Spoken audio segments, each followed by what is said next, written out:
the biggest challenge that we have certainly in the developed world, when we're going to meet some of the environmental challenges that we're facing, is not going to be what we build now. It's what's already existing. And that's why retrofit becomes so important. For the developed world, it's a priority.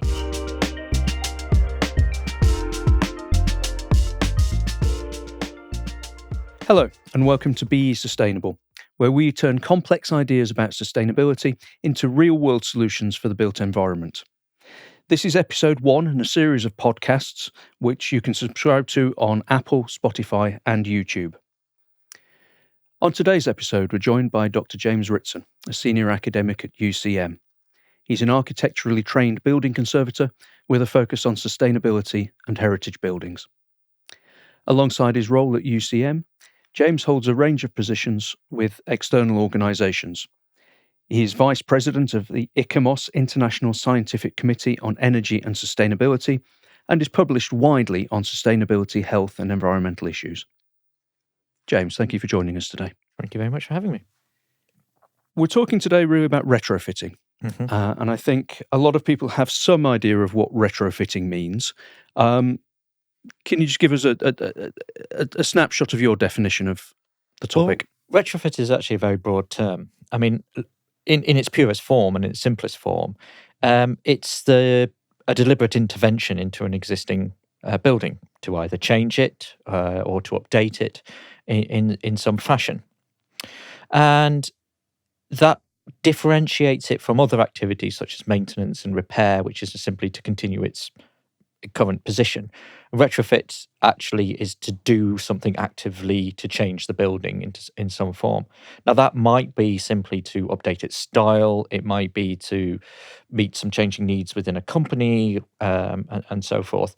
But retrofitting is simply an active change to an existing building, really, is the way to look at it.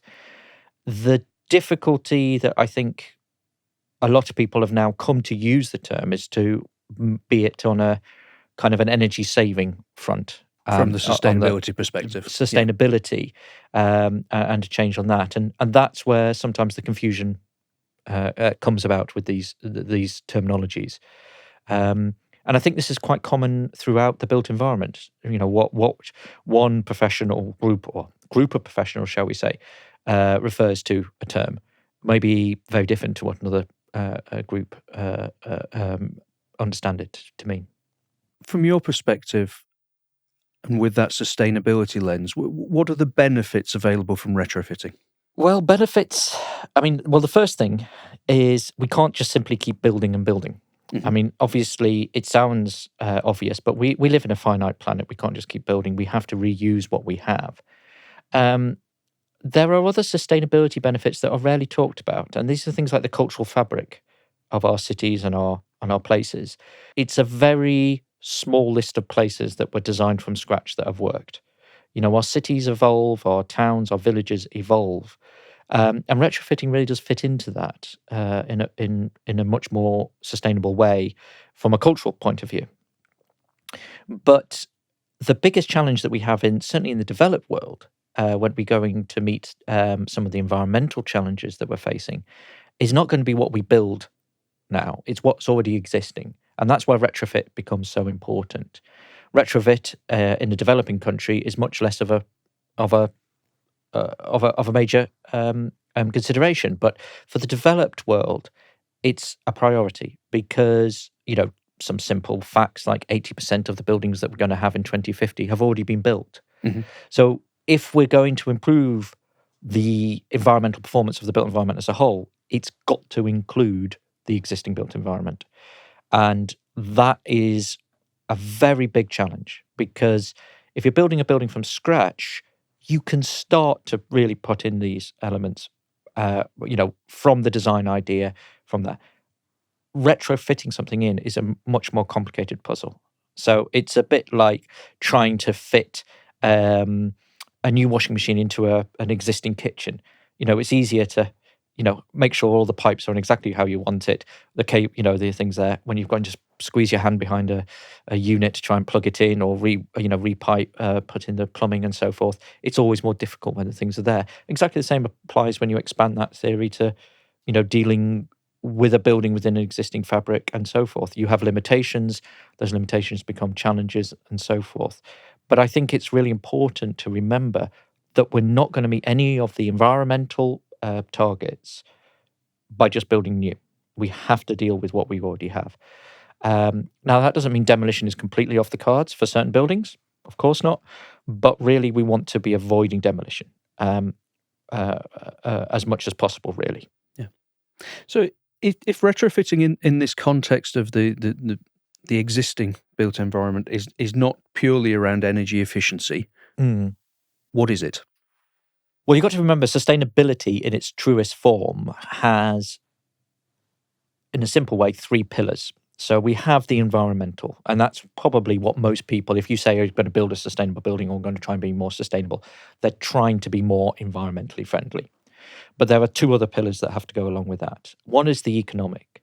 Now, the economic for a lot of people, and I think for a majority of professionals, will be a financial. But actually, there are other aspects on this that we need to consider on the economics. Capacity to change. Do we have enough plumbers to actually refit everything? Do we have enough electricians? Is there actually enough material there? So capacity within the economic form is also really important. But there is also the really important thing of social and cultural side of things. That's the final pillar, the third pillar. Referred to in some texts as the cultural, some texts as the social. But it really come down to actually what are the human elements within that. And those are really important because they not only embrace our understanding of the built environment, but they also embrace the acceptance. They understand our cultural, our human values that we apply to buildings. And those are really important things to actually take into account. So really, when we talk about sustainable, we need to be balancing all of those 3 things together. And I think this is where sometimes some policies look a bit woolly from an environmental point of view because they're actually taking in the economic limitations or they're taking in the limitations that need to be applied culturally to a building or culturally to a situation. It's not just a case of we've got to, cut carbon emissions at all costs. There are lots of other factors that need to be taken into account, even just on the environmental, water usage, waste, or there are lots of other environmental factors. So I think that that's a really important element to kind of bring into this conversation when we talk about sustainable buildings. It's not just low carbon. Yeah, I think that's a really important one to bring into there. Great, thank you. I was going to ask you about policies and how this is either regulated or promoted within policies in the UK at the moment. What's your view around that?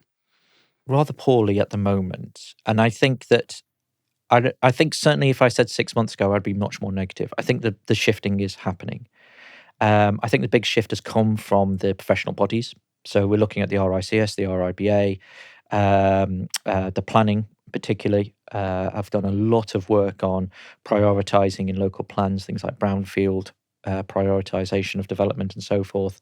Brownfield is just simply sites that have already been built upon. And I think that's a really positive element. The government incentives have been very weak and disjointed. If we just look at the scale of what retrofitting would do, if we were looking at a whole-scale retrofit of a particular group of buildings, if we just took the pre-1919 housing stock, the traditional housing stock in the UK, that would be 425 retrofits every single day from now to 2050. So we're needing stable long-term policies just simply because of the amount of buildings we've got to do. There's no point having a 5-year program if you've got 4.5 million buildings to change. You're never going to build that in that time. It would be the biggest construction project. So I think that disjointedness of one policy coming in, another policy going out. So we have the boiler scrappage scheme coming in, and then we have the Green Deal, then we have co-sustainable homes. These things are constantly changing. That evolution is expected. Technologies come on and so forth. But there's got to be some focus on there. And there's some basic things that we're just not doing right. So, for example, there's a much better VAT incentive to build something new than there is to to change it. So it's Right. more expensive to alter a building after it's built because of VAT. Again, those things are being changed, and there are exceptions to that. But those types of things don't help it. And I think as also, if we're looking at some of the economic measures that the government kind of imposes upon itself, and that's a really important factor. It sets these measures. It can change them. They're not something that's internationally we all have to look at. So we constantly see in the news how many new homes have been built. We don't hear on the news, for example, how many homes are available. Mhm. And I think that's a really important differentiation, because actually that's what the market needs. They want to know how many homes are going to be on the market, whether they're new, whether they're old, whether refurbished, whether they've a converted office block into flats. It doesn't really matter. But there has been this real focus on building new. And somehow that's the best thing. And of course, in some areas it is, in some particular scenarios. And I think that's the really important thing to remember here when we're dealing with retrofit. It's not one size fits all. One particular city will need one particular focus. Another area will do that. And that will go all the way down to one particular building needing a different set of interventions to another, or one particular site needing a different choice of buildings to another, and so forth. So I think that disjointedness and wanting a really simple one-size-fits-all solution and make that as accurate and as brilliant as possible has actually fundamentally led to a rather confusing and very lackluster approach, really, to retrofit. And there's a real difference of scale there, that there are actions that I as a homeowner might choose to take. Yes. And there are potentially that potentially I can afford in myself or with whatever is available in terms of additional funding. But then also the interesting aspect of what you're talking about there is about sort of a community retrofit type approach as well, which would need some external stimulus, presumably. Well, I mean, this is part of one of the problems in the sense that, we could look at insulation, wall insulation. If you're in a terrace house, it's very problematic if that only happens to one building. That really needs to be effective, and particularly exterior wall insulation needs to be applied across the whole street. So, like you said, you need to get an agreement from everyone to apply that. Legally, there's very little architecture in British law for that. There are examples. Most of them have come from either fire or health and safety reasons. The only other one that came out, which is ironically to do with pollution, which was the clean air interventions which happened to alleviate the smog. But that was driven by public demand. But, people were literally dying in the streets, metaphorically at least, because of the air pollution. So something had to be done. So we did make that. So yes, there are collective decisions we need to make. And that's a very good point, because actually most of the policies have been there to encourage individuals, and those individuals in this context will say organizations as well as homeowners and so forth, to make the changes themselves, rather than be an iteration of government intervention there. And that one-size-fits-all approach is for me personally is an interesting one. My house has neither cavities in the walls nor a loft. So most days I'll have a code caller trying to tell me a grant for lagging or for insulation or one or the other. I can't seem to get myself off of those cold call lists, but they still keep calling me. But there's no benefit. There's no opportunity there for me as a homeowner. Yes, I mean, this is one of the things that I think we do need to be very clear about, and particularly we've got one of the oldest housing stocks in the world. We've got several of nearly all of our significant buildings are of historic nature. So we've got to be very careful on thinking that one solution can apply to all buildings. And that will be effective. And that's one of the problems that we have. You really need to break up, at least divide the traditionally built buildings to the modern contemporary style of construction, simply because the building physics is different. One is a breathable, porous construction. The traditional buildings require that breathability. More contemporary built buildings tend to be much more sealed. And they will kind of seal up tight and ventilate right. Now, then that's not always the case. But it's, again, they are the building physics of individual buildings are different in those two groups. And therefore, the interventions that you need to apply to those buildings are very different. What we're finding quite recently as well, and this is particularly relevant to retrofit, is the way that we are living has changed, and particularly post-COVID. And this has changed the nature of how we're using our offices, how we're using our high streets, where we're working, where we're commuting from. The idea of hybrid working before COVID, I think nobody predicted the scales that we are doing now. Mm-hmm. And yet we've seen this huge shift to people moving to the countryside, remote working, maybe coming into the office twice a week, and sometimes much less than that. That's totally changed the dynamics as well.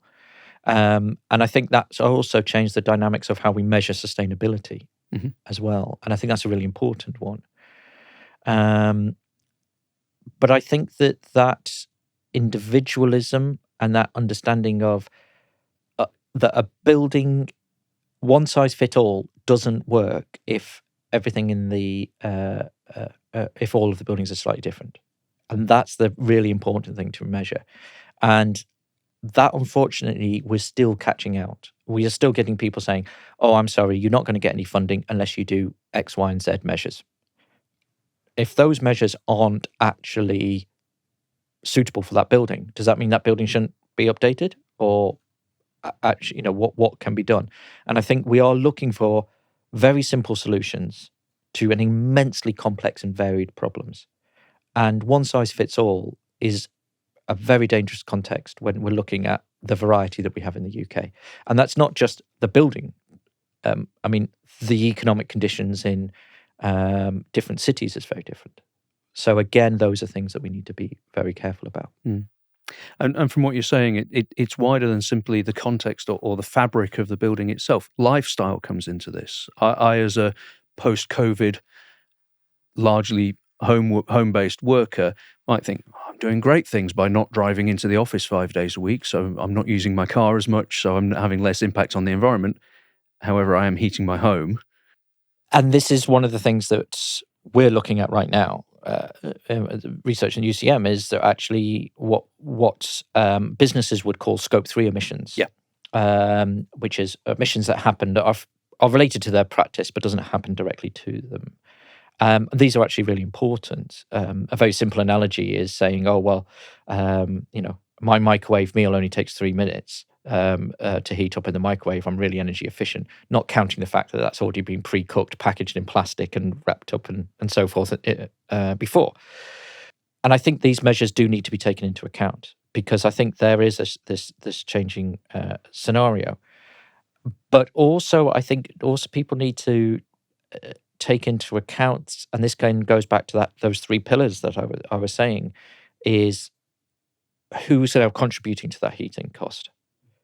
Is it, at the moment, you've chosen to work from home, that's your thing.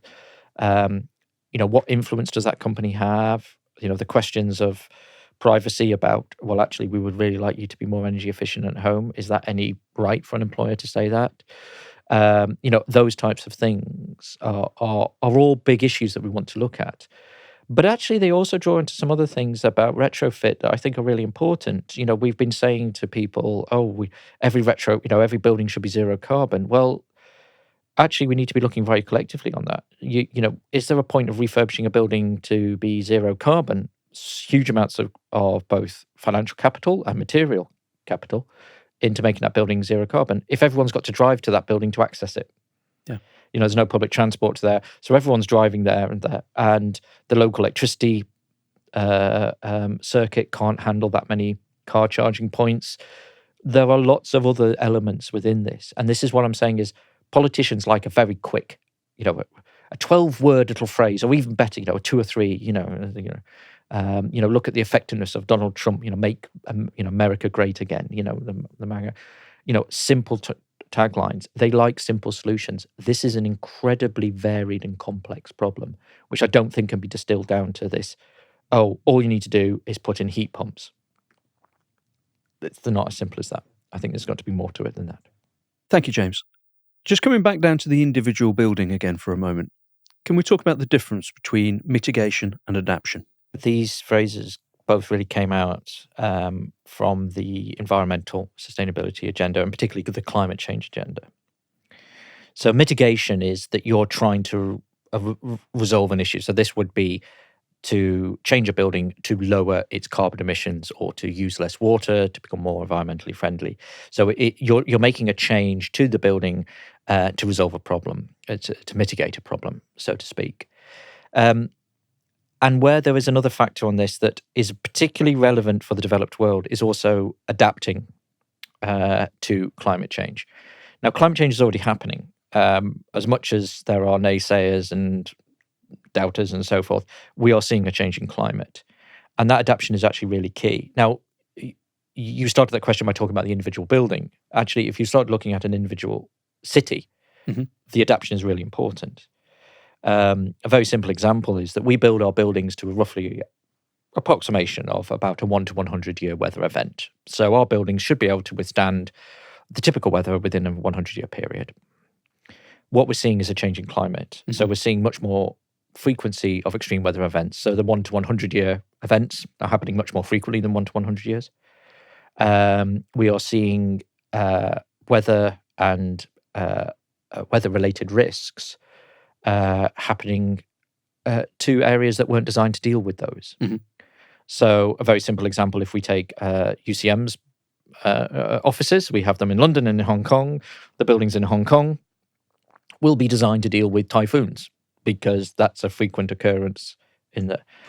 A similar level of wind impacting in the UK would have a much more devastating effect because our buildings aren't designed to deal with that. And that's where adaptation comes in. So you're adapting to that challenge. Now, on an individual basis, to come back to your question, it may be the case of, well, I've got a much more increased risk of flooding now. Because although I'm getting on average similar rainfall over the year, it may be happening at very peak times. So we may be getting that. So we may be getting a month's rainfall within not over a 1 month period, but over a week or only a couple of days. Therefore, flood becomes much more of a problem. Therefore, you may be looking at flood adaptation techniques to your property. This may be drainage trenches, if the landscape allows that. It may be literally building dam defences, which we are seeing in towns and cities put in there. And I think those are really important because those terms do get mixed up. So we're adapting the building to lower its carbon emissions. No, you're making a change to the building to mitigate against climate change there. But you're adapting the building because we need to do that. Where this is in the long term actually really important, and there's a lot of research going on about this, and in particular some of the staff here at UCM are doing, which is what happens if we take the weather patterns that are predicted to have in 2050 to our current kind of sustainability frameworks, such as building regulations and so forth. You actually get a very different result from the sustainability of that building. Okay, so the sustainable performance of that building becomes even more questionable. So you're having a lot more days where it's overheating. And therefore, actually, we need to be thinking about that because, as I said before, when you're dealing with such a large number of buildings, there's a time lag. You can't just suddenly say, tomorrow, I'm going to make sure everybody's got a gas, the gas boiler's turned off and we've got electric. You can't do that. That takes decades of incredibly intensive work to change that. And therefore, if you're only modelling to the weather patterns today, but you're expecting that mitigation to deal with the weather patterns for the next 30 years, actually that's something, if we know or we predict that that's going to mean more peak hot weather days, less rainfall, or more rainfall, those are the things we really need to be planning for. And that's where that adaptation is actually really important for our planning there. Because again, we're dealing with stuff that's already been built. It wouldn't be hard for an international engineering or architectural firm to design a skyscraper to be built in London that could withstand those particular weather events. It's a lot harder then to change a building that's already been built. Yeah. And that's, again, that problem. And it's much more costly as well, actually, because you're actually asking if you were thinking about, right, I've got to replace all of the glazing around one of the buildings in Canary Wharf, what does that happen to the tenants? The tenants have to move out. They go somewhere else. You pay for the refurbishment. You put it back in. You've got to take that it's a complex scenario to do that. One of the things I'm particularly interested in around mitigations as well is around the rate of technological development.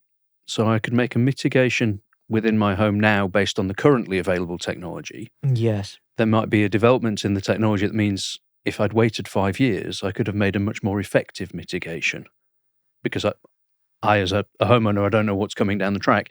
So the phasing of this presumably is very important as well. Yes, I mean, some of my research, for example, that we were looking at were actually proposing gradual changes to buildings rather than like a one-off big refurbishment. This is rather sensible. Now, this was dealing with historic properties, but because they need a certain amount of constant upkeep to keep the building going, and integrating that upkeep, that maintenance, that repair, well, hopefully less repair if you're maintaining well, those kind of the retrofit, sustainable retrofit alterations and interventions within that process. And that obviously then allows the new technologies to be integrated in.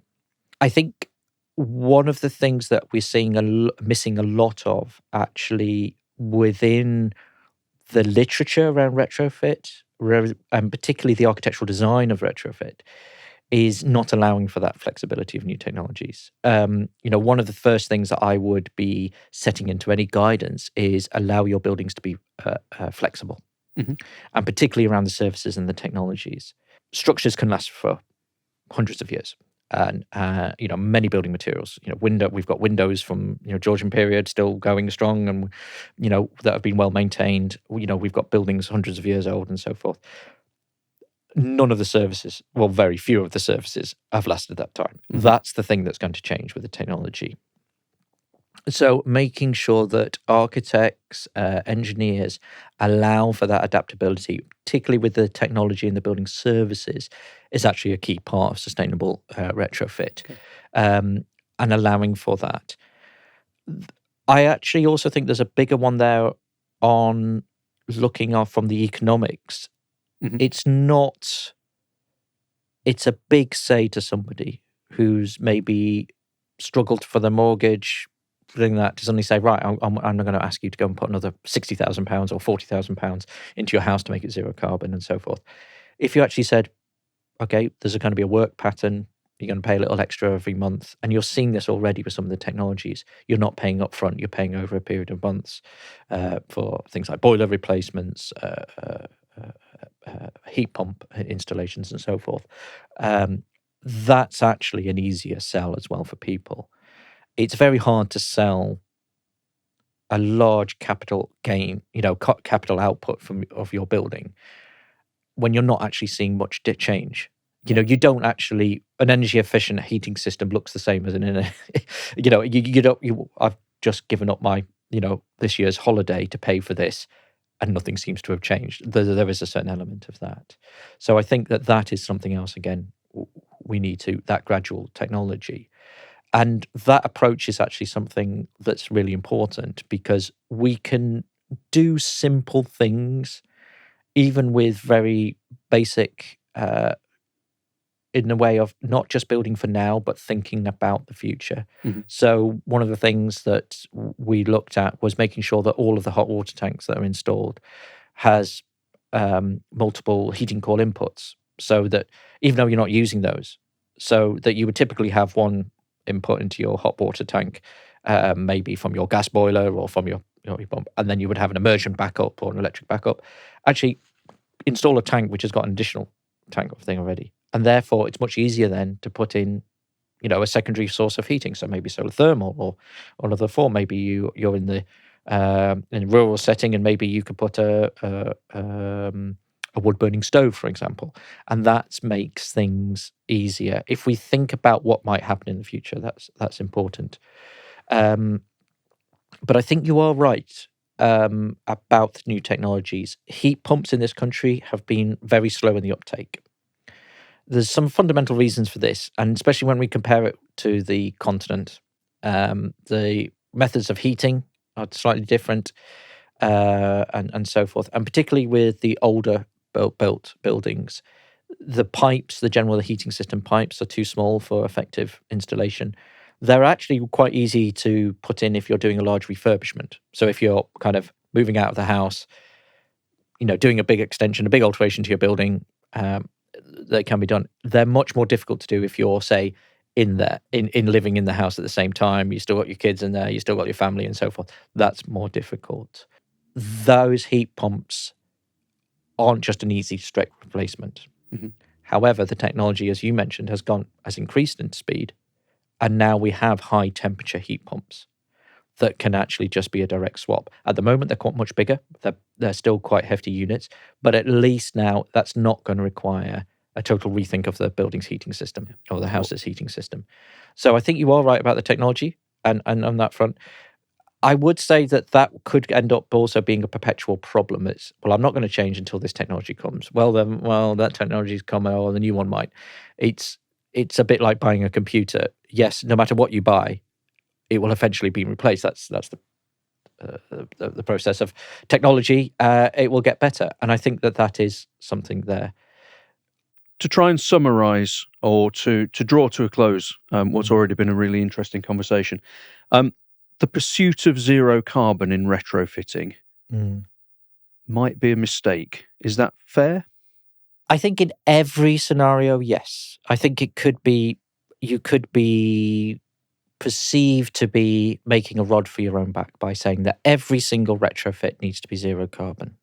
I think let's not beat around the bush here. We have some very serious environmental challenges ahead of us, and we need to make our buildings as sustainable as possible.